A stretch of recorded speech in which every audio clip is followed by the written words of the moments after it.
कोन्निचिवा मिनासन। नमस्कार दोस्तों, कैसे हैं सब। सरल जापानी यूट्यूब चैनल पर मैं सुजॉय चटर्जी आप सभी का फिर एक बार हार्दिक स्वागत करता हूं। हिंदी में जापानी पाठमाला का ये 60वां पाठ है और आज के पाठ का विषय है दा बनाम देस। दोस्तों, अभी तक आपने अगर इस चैनल को सब्सक्राइब नहीं किया है तो आपसे अनुरोध है कि ज़रूर सब्सक्राइब करें। हमारा पता है youtube.com/सरल जापानी। सरल जापानी यूट्यूब चैनल को सब्सक्राइब करने पर और नोटिफिकेशंस बटन पर क्लिक करने पर जब भी हम कोई नया वीडियो अपलोड करेंगे उसकी जानकारी आपको तुरंत मिलती रहेगी। सभी पाठ अब एक जगह सरल जापानी यूट्यूब चैनल के प्लेलिस्ट सेक्शन पर जाकर अगर आप सीखें जापानी हिंदी में जापानी पाठमाला इस प्लेलिस्ट पर क्लिक करेंगे तो अब तक के प्रसारित जितने भी 60 पाठ हैं उन सभी को आप एक जगह पा सकते हैं। और अगर उनमें से किसी पाठ को अभी तक आपने नहीं देखा है या किया है उस पाठ को तो उसे आप कर सकते हैं। सभी पाठ क्रमानुसार 1 से लेकर 60 तक इस प्लेलिस्ट के नीचे आप पा सकते हैं। तो चलिए शुरू करते हैं जापानी पाठ 60 दा बनाम देस। काल परिचय पर पिछले पाठ में यानी कि पाठ 59 में हमने बात की थी ताबेरू और ताबेमास की, आपको याद होगा, जिसमें ताबेरू इनफॉर्मल वर्जन है और ताबेमास फॉर्मल वर्जन है। ये दोनों ही प्रेजेंट और फ्यूचर टेंस यानी कि वर्तमान काल और भविष्य काल के लिए प्रयोग किया जाता है। इसी तरह से इनफॉर्मल और फॉर्मल पास्ट टेंस के लिए ताबेता और ताबेमाश्ता, यानी कि ताबेरू ताबेता बन गया और ताबेमास ताबेमाश्ता बन गया। ये आपने पिछले पार्ट में किया है। इसी तरह से आरिगातो और आरिगातो गोजाइमास आरिगातो गोजाइमाश्ता, इस तरह से इनफॉर्मल और फॉर्मल सिचुएशंस में किस तरह से वर्तमान भविष्य और भूतकाल में शब्दों का प्रयोग होता है, ये आपने पिछले पार्ट में सीखा है। अब बात आती है देस और देशता की। जैसे फॉर्मल प्रेजेंट और फ्यूचर में देस और फॉर्मल पास्ट टेंस के लिए यानी कि जो औपचारिक भूतकाल है उसमें देशता, औपचारिक वर्तमान और औपचारिक भविष्य के लिए देस और औपचारिक भूतकाल के लिए देशता। तो अब सवाल ये है कि क्या देस क्रिया का कोई अनौपचारिक रूप भी है, यानी कि कोई इनफॉर्मल या इम्पोलाइट वर्जन भी है। क्या है इसका जवाब? इसका जवाब है दा। जी हाँ, जिस तरह से ताबेमास का इनफॉर्मल ताबेरू है, ताबेमाश्ता का इनफॉर्मल ताबेता है, वैसे ही देस का इनफॉर्मल शब्द है दा। सैद्धांतिक रूप से ये समझना बेहद आसान है कि दा देस का अनौपचारिक रूप है, जैसा कि हमने अभी आपसे कहा। हालांकि वास्तविक जापानी भाषा में दोनों के उपयोग के बीच अंतर करना बेहद भ्रामक है, यानी कि कंफ्यूजिंग है। तो अगर हम ऊपर ऊपर कहें तो जी, तो ये सही है कि दा देस का अनौपचारिक यानी कि इनफॉर्मल या इम्पोलाइट वर्जन है। लेकिन जब दा का प्रयोग हम करते हैं तो कई चीज़ों का ध्यान रखना पड़ता है और बहुत स्वाभाविक है कि गलतियां हो सकती है दा के प्रयोग से। इसलिए ये बहुत ज़रूरी है दा के प्रयोग को समझना, और इसी वजह से आज का ये पाठ है दा बनाम देस। यदि ठीक से न समझा जाए तो दा का प्रयोग गलत भी हो सकता है और वाक्य का अर्थ नष्ट कर सकता है, यानी कि अर्थ का अनर्थ बन सकता है। इसलिए एक शुरुआती के लिए यानी कि एक बिगिनर के लिए जिसने अभी अभी जापानी सीखना शुरू किया है, उन्हें ये सलाह दी जाती है कि वे सभी स्थितियों में देस का ही प्रयोग करें जब तक कि वो भाषा में खुद को निपुण नहीं कर लेता। यानी कि जब तक आपको जो निटी ग्रिटीज है लैंग्वेज की वो जब तक आपको समझ में नहीं आ जाती, तो सेफर साइड के लिए देस का प्रयोग करें। जो पोलाइट वर्जन है दा का प्रयोग ना करें, क्योंकि दा का प्रयोग कभी कभी बहुत गलत और उल्टा भी पड़ सकता है और आपके वाक्य का अर्थ बिल्कुल ही उल्टा बन सकता है या गलत हो सकता है या सामने वाले को बुरा लग सकता है। यदि कोई नौसिखिया यानी कि बिगिनर दा और देस दोनों का उपयोग करना चाहते हैं तो सबसे जो बुनियादी नियम है वो ये है कि यदि संदेश स्वयं की ओर निर्देशित है, ध्यान से पढ़ें, यदि संदेश या वाक्य अपनी ओर, खुद की ओर जो कह रहा है, जो वक्ता है, अगर उसकी निजी ओर अगर निर्देशित है और मुख्य इरादा अपने विचारों को व्यक्त करना है, तो दा का उपयोग किया जा सकता है। यानी कि आप खुद की बात कर रहे हैं, अपने बारे में किसी को बता रहे हैं, या फिर अपने मन में अपनी ही बात कह रहे हैं, और वो बात आपसे ही संबंधित है, ना कि किसी और चीज से, किसी और वस्तु से, किसी और इंसान से, या किसी और से। अगर आप अपनी ही बात बता रहे हैं तो दा का प्रयोग किया जा सकता है, लेकिन बहुत ही ज्यादा संभल कर। यदि कथन या स्टेटमेंट दूसरों के लिए है और आप अपने विचार औपचारिक तरीके से प्रस्तुत करना चाहते हैं, तो दिस का प्रयोग अनिवार्य रूप से किया जाता है। अब हम समझते हैं कि दा कथन श्रोता के साथ हमारे रिश्ते की बजाय हमें जो कहना है उस पर अधिक ध्यान देकर बनाए जाते हैं। दा विभिन्न संदर्भों में कथनों में एक अभिव्यंजक भावना, यानी कि जो एक्सप्रेसिव फीलिंग है, वो जोड़ देता है। जैसे कि एक वाक्य है, ये एक मकड़ी है, यानी कि कोरेवा कुमोदेस, या इट्स ए स्पाइडर, या फिर आप कोरेवा भी कह सकते हैं, या फिर सीधे सीधे कुमोदेस, कोरेवा कुमोदेस या कुमोदेस, कुमो यानी कि मकड़ी या स्पाइडर। तो ये सरल सीधा सा वाक्य हो गया। ये एक मकड़ी है, इट्स ए स्पाइडर, कुमोदेस और कोरेवा कुमोदेस। ये एक जनरल स्टेटमेंट है। जो हम जनरल स्टेटमेंट का अर्थ यह है कि हम कुछ कह रहे हैं और बाकी लोग सुन रहे हैं, तो एक स्टेटमेंट है, इट्स सिंपली ए स्टेटमेंट।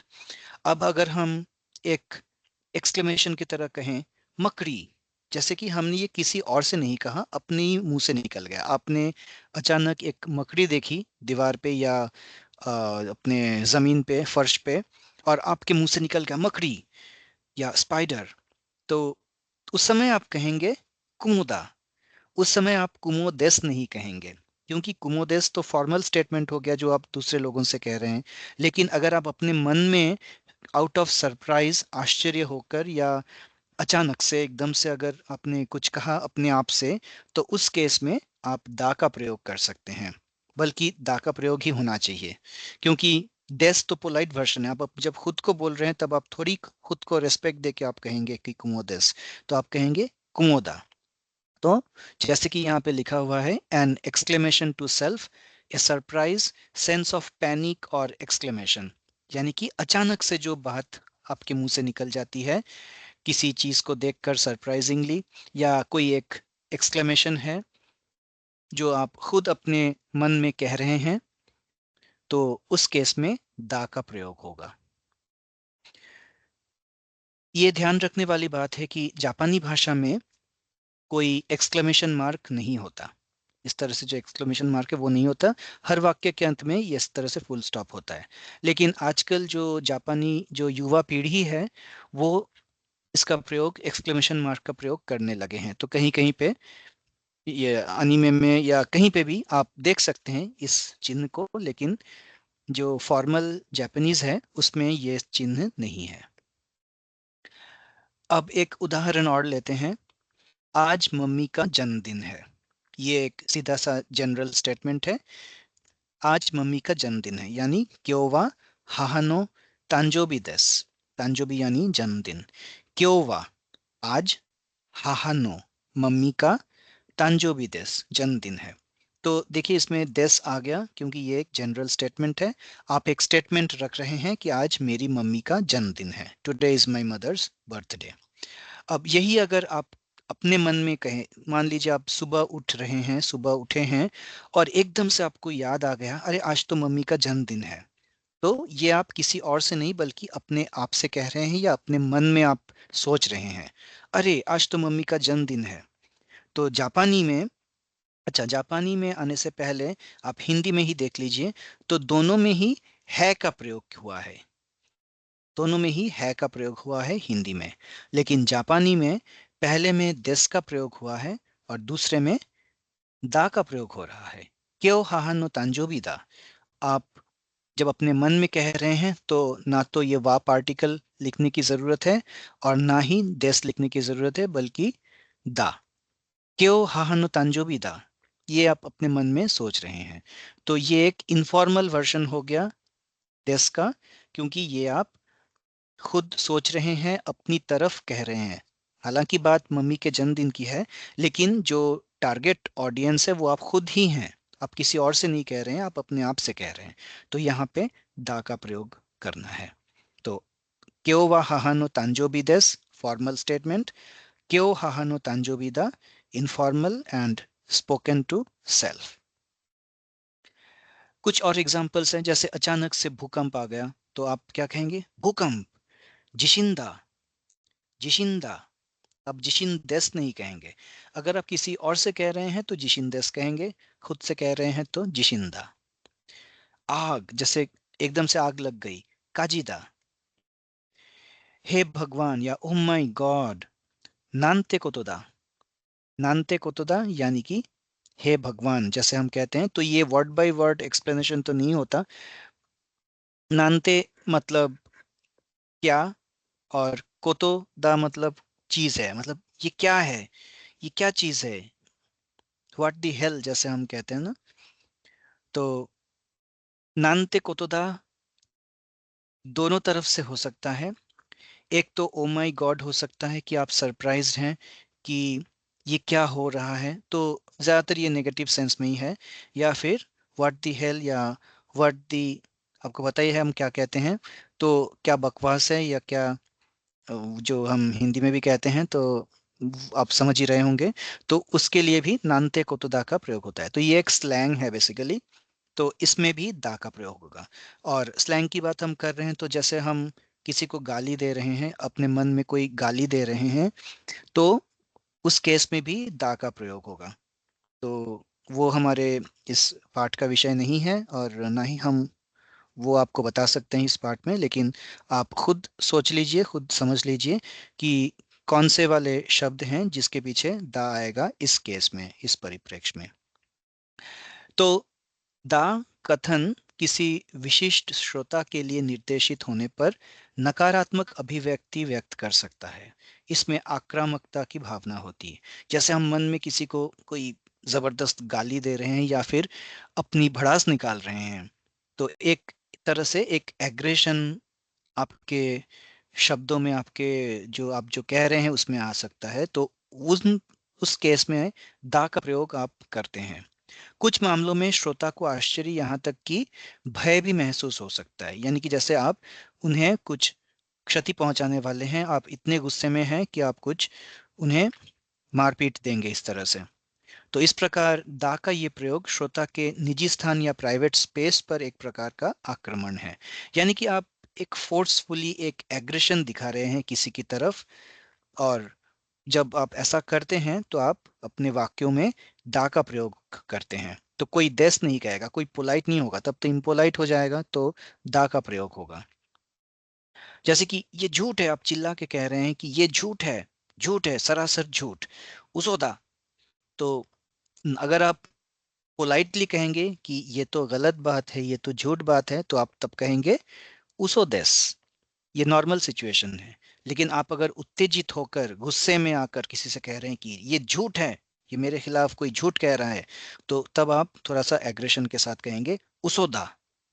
तो ये है दा और देश में फर्क। तो श्रोता, दोस्तों, आपको समझ में आया होगा। इसके अलावा भी दा और देश के प्रयोग में, खासतौर से दा के प्रयोग में कई और भी चीजें हैं जो हम आज के इस पार्ट में कहकर आपको कंफ्यूज नहीं करना चाहते। बस आप ये समझ लीजिए कि दा इनफॉर्मल है, अपने लिए है, अपने मन में जो आप बात कहते हैं उसके लिए है, और इसका प्रयोग दूसरों पर ना ही करे तो अच्छा है। तो आज बस इतना ही। 60वां पार्ट अब यहीं पे समाप्त हो रहा है। अगले पार्ट 61वें पार्ट में हम फिर से कुछ नया लेकर आएंगे आपको सिखाने के लिए। तब तक के लिए हमें आज्ञा दीजिए, और ये वीडियो देखने के लिए आपका बहुत बहुत धन्यवाद। आरिगातो गोजाइमास। माताई माशो।